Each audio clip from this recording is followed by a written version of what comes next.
नमस्ते प्रिय विद्यार्थियों, आज आदिकाल को विस्तार से पढ़ेंगे। आदिकाल का समय 1000 से 1350 माना जाता है। आदिकालीन साहित्य का विभाजन: अपभ्रंश साहित्य, रासो साहित्य, रास साहित्य जिसे जैन साहित्य भी कहते हैं, सिद्ध साहित्य को बौद्ध साहित्य भी कहा जाता है, नाथ साहित्य जो शिव के उपासक होते थे और उन्होंने जो साहित्य रचा उसे नाथ साहित्य कहते हैं, लौकिक साहित्य जिसे स्वतंत्र साहित्य भी कहा जाता है। अपभ्रंश साहित्य: स्वयंभू कवि थे जिन्हें पहला कवि भी माना जाता है। पौमचर्यु इन्होंने रचना की जो कि अपूर्ण है। ऋठनेमि चर्यु स्वयंभू छंद, ये इनकी रचनाएं हैं।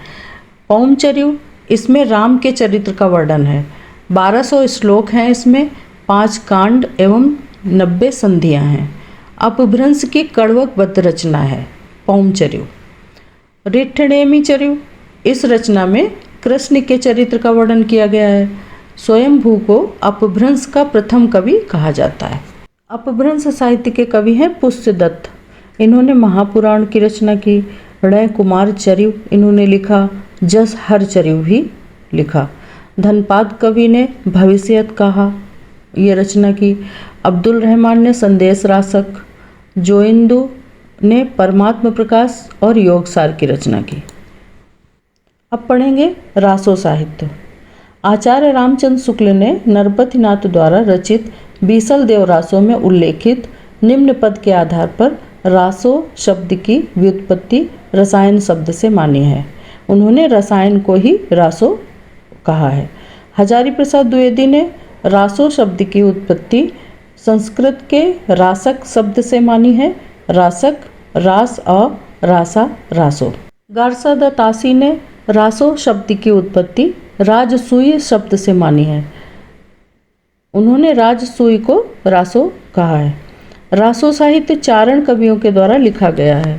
इन रचनाओं में चारण कवियों ने अपने आश्रयदाता के शौर्य एवं ऐश्वर्य का अतिशयोक्तिपूर्ण वर्णन किया है।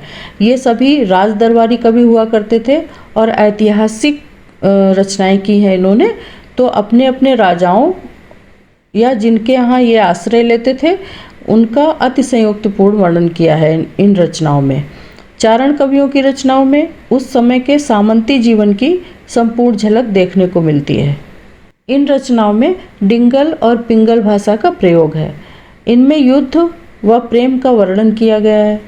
वीर रस, श्रृंगार रस की प्रधानता है। इनमें विभिन्न प्रकार की भाषाओं एवं अनेक प्रकार के छंदों का प्रयोग है। रासो साहित्य की अधिकांश रचनाएं अर्ध प्रमाणिक हैं। पृथ्वीराज रासो। पृथ्वीराज रासो के लेखक हैं चंदवरदाई। चंदवरदाई का जन्म आचार्य रामचंद्र शुक्ल के अनुसार 1168 ईस्वी में भट्ट जाति में जगात नामक गोत्र में हुआ था। पृथ्वीराज चौहान के राज दरबारी कवि थे। पृथ्वीराज चौहान के चंदवरदाई मित्र थे। जन्म स्थान इनका लाहौर है। इन्होंने पृथ्वीराज रासो को प्रबंधात्मक शैली में लिखा है। पृथ्वीराज रासो हिंदी का प्रथम महाकाव्य है। चंदवरदाई हिंदी साहित्य के महाकवि माने जाते हैं। पृथ्वीराज रासो में वीर रस एवं श्रृंगार रस है। अनुप्रास और यमक अलंकार है। पृथ्वीराज रासो में 16,306 श्लोक हैं। इस महाकाव्य में 16,306 पदों के लिए 68 प्रकार के छंदों का प्रयोग किया गया है। पृथ्वीराज रासो 69 वर्गों में विभाजित है, 69 वर्गों में। इसमें ब्रज भाषा का अधिक प्रयोग होने के कारण पिंगल शैली का प्रयोग किया गया है। राजस्थानी भाषा का प्रयोग भी है। पिंगल शैली क्या है? ब्रज भाषा के साथ जो अपभ्रंश शैली होती है, अपभ्रंश भाषा, वो पिंगल शैली होती है। राजस्थानी भाषा के साथ जो अपभ्रंश भाषा होती है वो डिंगल शैली होती है। इसके नायक अजमेर के चौहान राजा अरुणोराज के पौत्र सोमेश्वर के पुत्र पृथ्वीराज चौहान धीरोदात्त नायक हैं। पृथ्वीराज चौहान इसके नायक हैं। और कैसे नायक हैं? धीरोदात्त नायक हैं। नायिका कौन है? कन्नौज के राजा जयचंद की पुत्री संयोगिता, जो कि मुग्धा नायिका हैं। धीरोदात्त नायक हैं और मुग्धा नायिका हैं। ये ऐतिहासिक रचना है पृथ्वीराज रासो। इसमें नायक पृथ्वीराज चौहान जो कि धीरोदात्त नायक है और नायिका संयोगिता जो कि मुग्धा नायिका है। पृथ्वीराज रासो का विशेष तथ्य है, इस ग्रंथ की सर्वप्रथम जानकारी कर्नल जेम्स टॉड ने अपने ग्रंथ annuls and antiquities of Rajasthan 1839 ईस्वी में दी थी। उन्होंने एक भाग को संगोप्ता नेम के नाम से प्रकाशित कराया। कर्नल जेम्स टॉड राजस्थान के ऐतिहासिक रचनाओं को प्रकाशित करने के लिए बहुत ही प्रसिद्ध लेखक हैं। वहाँ के 1839 ईस्वी में उन्होंने पृथ्वीराज रासो की जानकारी दी अपनी इस बुक में annals and antiquities of Rajasthan. संगोप्ता नेम के नाम से एक भाग को उन्होंने प्रकाशित कराया। संयोगिता नाम है उस राजकुमारी का, पृथ्वीराज रासो में जो नायिका है, तो उसके नाम से संगोप्ता नेम के नाम से इन्होंने एक भाग को प्रकाशित भी कराया। आचार्य शुक्ल नागेंद्र के अनुसार इस ग्रंथ का अंतिम भाग चंद बरदाई के पुत्र जल्हड़ द्वारा पूर्ण किया गया, क्योंकि पृथ्वीराज रासो को अपूर्ण माना गया था, तो बाकी का भाग जल्हड़ के द्वारा पूर्ण किया गया है। आचार्य हजारी प्रसाद द्विवेदी ने पृथ्वीराज रासो को सुख सुखी संवाद कहा है। तो ये एक क्वेश्चन पुट अप हो रहा है इसमें, सुख सुखी संवाद किसने कहा है पृथ्वीराज रासो में? हजारी प्रसाद द्विवेदी ने पृथ्वीराज रासो को सुख सुखी संवाद कहा है। अब बीसल देव रासो के बारे में जानेंगे। बीसल देव रासो के रचयिता हैं नरपति नाल्लो। 1155 ईस्वी या 1212 विक्रम संवत में ये रचना की गई। श्रृंगार रस की प्रधानता है, संयोग एवं वियोग श्रृंगार है। बीसल देव रासो मुक्तक काव्य है। इसको 4 खंडों में विभाजित किया गया है। 128 छंद हैं इसमें। नायक मालवा के भोज परमार की पुत्री राजमती और अजमेर के चौहान राजा बीसल देव तृतीय के विवाह, योग एवं पुनर्मिलन की कहानी का वर्णन है। ये भी ऐतिहासिक रचना है, पिंगल शैली में लिखी गई है। परमाल रासो, इसके लेखक हैं जगनिक। रचना काल है 16वीं शताब्दी। प्रधान रस वीर रस है, वीर गाथात्मक काव्य है। परमाल रासो वीर गाथात्मक काव्य है। ये ग्रंथ गेयता शैली के लिए प्रसिद्ध है। इस ग्रंथ को पढ़ने के लिए गायन शैली का उपयोग किया जाता है, इसको गाते हुए पढ़ते हैं। उत्तर प्रदेश में परमाल रासो को आल्हा या आल्हा खंड कहा जाता है। जगनिक चंदेल वंशी राजा परमर्दी देव का दरबारी भाट कवि था। जगनिक ने महोबे के 2 प्रसिद्ध वीरों आल्हा व उदल के वीर चरित्र का विस्तृत वर्णन किया है। खुमाड़ रासो, इसके रचयिता हैं दलपति विजय। 9वीं शताब्दी में राजस्थानी भाषा में लिखा गया है ये। डॉक्टर मोतीलाल मेनारिया ने इसका रचनाकाल 17वीं शताब्दी में माना है। 17वीं शताब्दी के चित्तौड़ नरेश राज सिंह तक के राजाओं का वर्णन मिलता है। खुमाड़ रासो में 17वीं शताब्दी के चित्तौड़ नरेश राज सिंह तक के राजाओं का वर्णन मिलता है, इसलिए डॉक्टर मोतीलाल मेनारिया ने इसे 17वीं शताब्दी का माना है। हमीर रासो सारंगधर, इसके रचयिता हैं 1357 ईस्वी के।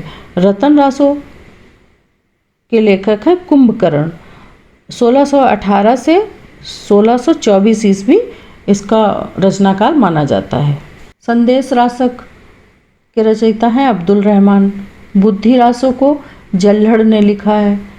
कलयुग रासो रसिक गोविंद द्वारा लिखा गया है। कुमारपाल रासो देवप्रभ ने लिखा है 14वीं शताब्दी में। मंजू रासो अज्ञात। विजयपाल रासो नल सिंह भाट। कायम खां रासो न्यामत खां जान कवि 1634 ईस्वी में लिखा गया है। राम रासो समय सुंदर। राणा रासो दयाराम दयाल ने 1618 ईस्वी में इसको लिखा है। अब रास साहित्य पढ़ेंगे। इसे जैन साहित्य भी कहते हैं। संस्कृत साहित्य में रास शब्द की व्युत्पत्ति क्रीड़ा या नृत्य से संबंधित है। 12वीं-13वीं शताब्दी में जैन कवियों द्वारा अपने धर्म का प्रचार करने के लिए जो साहित्य रचा गया वो रास साहित्य है। आचार रास, फागु, चरित आदि विभिन्न शैलियों में इसकी रचना की गई। आचार, रास, फागु, चरित। इनके लेखन का प्रमुख उद्देश्य धर्म तत्व का निरूपण करना माना जाता है।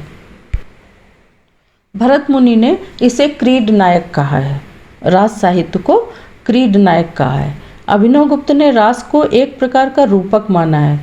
लोक जीवन में रास शब्द श्री कृष्ण की लीलाओं के लिए रूढ़ हो गया। लोक जीवन में कृष्ण की रास लीलाओं से संबंधित है, इसका लोक जीवन में माना गया। वात्स्यायन के काम सूत्र के रचना काल तक रास में गायन का भी समावेश हो गया था। जैन मंदिरों में श्रावक लोग रात्रि के समय ताल देकर रास का गायन करते थे।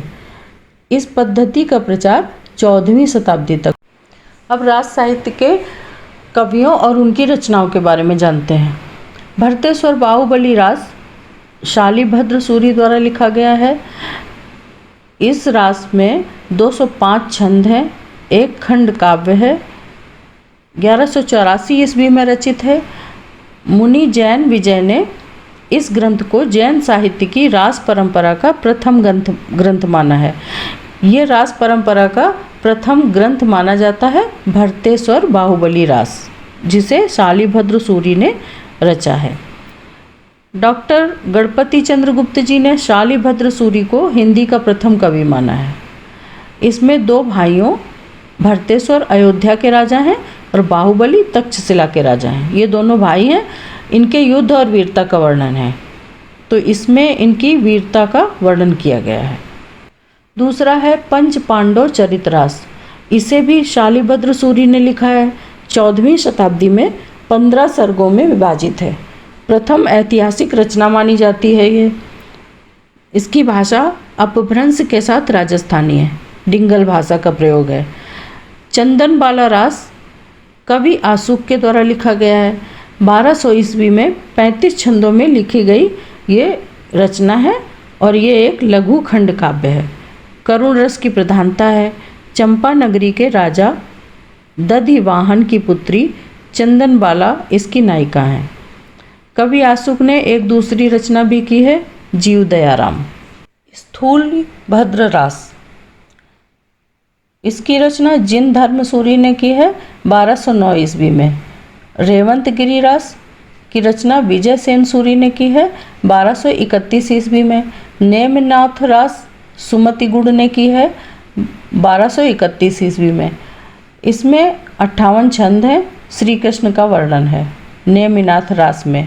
आचार्य देवसेन की रचनाएं श्रावकाचार 933 ईस्वी में, लघुनय चक्र, दर्शनसार। प्रबंध चिंतामणि को जैनाचार्य मेरुतुंग ने लिखा है 1361 ईस्वी में। उपदेश रसायन रास को जिन दत्त सूरी ने लिखा है। गौतम स्वामी रास को उदयवंत ने लिखा है। कच्छुली रास प्रज्ञा तिलक द्वारा लिखी गई है। जिन पद्म सूरी रास सार मूर्ति के द्वारा लिखी गई है। करकंड चरित रास को कनकामर मुनि ने लिखा है। कुमारपाल प्रतिबोध को सोमप्रभ सूरी ने 1241 ईस्वी में लिखा है। मंजू रास अज्ञात है, पता नहीं है। अमर रास अभय तिलक मणि। अब पढ़ेंगे सिद्ध साहित्य। सिद्ध साहित्य को बौद्ध साहित्य भी कहा जाता है। बौद्ध धर्म में विकृत होकर वज्रयान संप्रदाय के रूप में देश के पूर्वी भागों में फैल रहा था। वो बिहार से लेकर आसाम तक फैले थे और सिद्ध कहलाते थे। राहुल सांकृत्यायन के अनुसार 84 सिद्ध थे, जिसमें से प्रमुख थे सरहपा, सबरपा, लुइपा, डोम्भिपा, कंढप्पा। हजारी प्रसाद द्विवेदी के अनुसार जो जनता तत्कालीन नरेशों की स्वेच्छाचारिता, पराजय या पतन से त्रस्त होकर निराशावाद के गर्त में गिरी हुई थी, उनके लिए इन सिद्धों की वाणी ने संजीवनी बूटी का काम किया। जो जनता राजाओं की स्वेच्छाचारिता, पराजय या पतन से त्रस्त हो गई थी और निराशा के घोर गर्त में चली गई थी, उनके लिए इन सिद्धों की वाणी ने संजीवनी बूटी का काम किया। साधना अवस्था में निकली सिद्धों की वाणी चर्या गीत कहलाती थी। सिद्ध लोग अपने नाम के अंत में पा शब्द का प्रयोग करते थे। इनकी रचनाओं का एक संग्रह महामहोपाध्याय हर प्रसाद शास्त्री ने बंगला भाषा में बौद्ध मान ओ दोहा के नाम से निकाला था। सिद्धों की भाषा में उलटवासी शैली का पूर्ण रूप देखने को मिलता है। सिद्धों की भाषा में उलटवासी शैली का पूर्ण रूप देखने को मिलता है। इस साहित्य में तंत्र साधना पर अधिक बल दिया जाता है। साधना पद्धति में शिव शक्ति के युगल रूप की उपासना की जाती थी। इसमें जाति प्रथा एवं वर्ण व्यवस्था का विरोध किया गया है। सिद्ध साहित्य के कवियों और उनकी रचनाओं को पढ़ेंगे। सरहपा ने दोहा कोश लिखा 769 ईस्वी में। सरहपाद सरोज वज्र नामों से भी पुकारा जाता है सरहपा को। ये जाति के ब्राह्मण थे। सरहपा द्वारा रचित 32 ग्रंथों का उल्लेख मिलता है। राहुल सांकृत्यायन के द्वारा प्रथम कवि माने गए हैं। राहुल सांकृत्यायन ने इन्हें प्रथम कवि माना है। सबरपा की रचनाएं हैं चर्यापद, महामुद्रा, वज्ररीति, वज्रयोगिनी, साधना, और इन्होंने 700 ईस्वी में ये रचनाओं का उल्लेख किया गया है। इनका जन्म क्षत्रिय वंश में हुआ था। ये सरहपा के शिष्य माने जाते हैं। लुइपा ने लिखा है लुइपा गीतिका 733 ईस्वी में। लुइपा सबरपा के शिष्य थे। इनका जन्म राजा धर्मपाल के समय में कायस्थ परिवार में हुआ था। डॉक्टर नारेंद्र के अनुसार 84 सिद्धों में इनका सबसे ऊंचा स्थान माना गया है। उड़ीसा के राजा मंत्री इनके शिष्य बन गए थे। लुइपा के डोम्भिपा 840 ईस्वी माना जाता है इनका रचना काल। इनकी रचनाओं की संख्या 21 मानी गई है। जालंधरपा की रचनाएं हैं वियुक्त मंजरी, गीत, हुंकार चित्र, भावनाक्रम। कंढप्पा 820 ईस्वी इनका रचना काल माना जाता है। इनका जन्म कर्नाटक के ब्राह्मण परिवार में हुआ था। इनका कर्म स्थान बिहार और सोमपुरी माना जाता है। इनके गुरु जालंधरपा थे। कुक्कुरिपा इनकी रचनाएं योग, भावनोपदेश, चर्योपद सहित 16 ग्रंथ माने गए हैं। इनका जन्म कपिल वस्तु के ब्राह्मण परिवार में हुआ था। सिद्ध साहित्य के कुछ और कवि लेखक देखते हैं।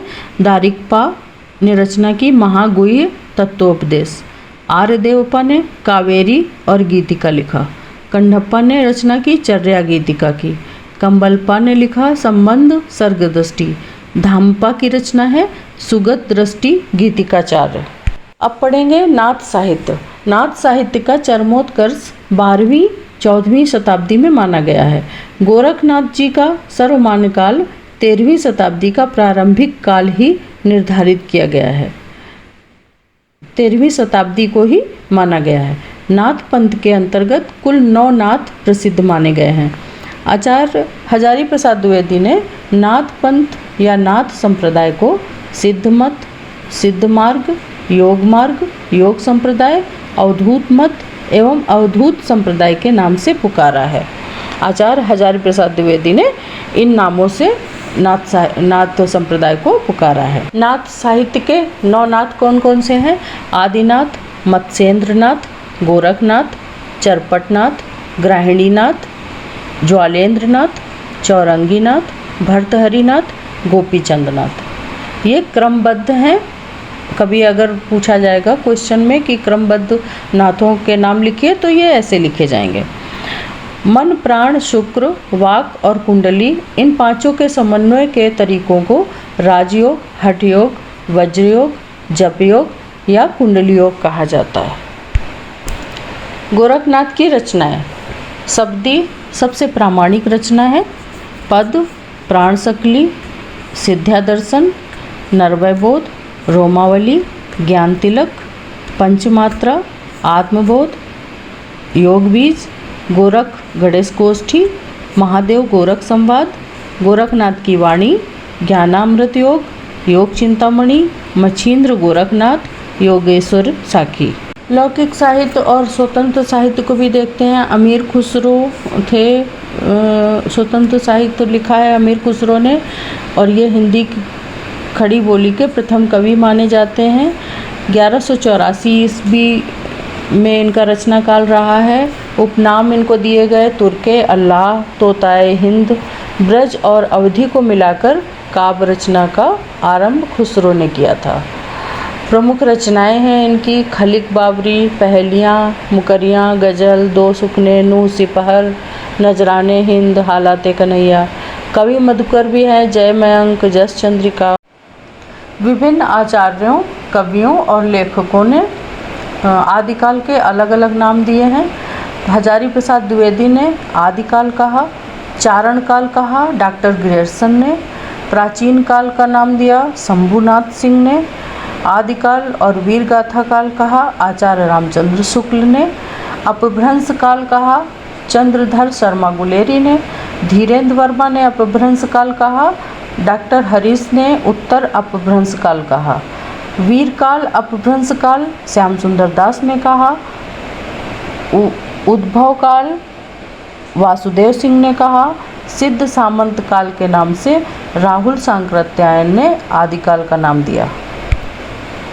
जय काव्य काल कहा रमाशंकर शुक्ल ने, आरंभिक काल कहा मिश्र बंधु ने, शून्य काल गणपति चंद्रगुप्त ने, प्रारंभिक काल गणपति चंद्रगुप्त ने, संधि और चारण काल कहा राम कुमार वर्मा ने, अंधकार काल कहा पृथ्वीनाथ कमल कुलश्रेष्ठ ने, संक्रमण काल कहा राम खिलावन पांडे ने, संक्रमण काल हरिश्चंद्र वर्मा ने भी संक्रमण काल कहा आदिकाल को, आधार काल मोहन अवस्थी ने, आविर्भाव काल शैलेश जैदी ने, संक्रांति काल राम प्रसाद मिश्र ने आदिकाल का नाम दिया।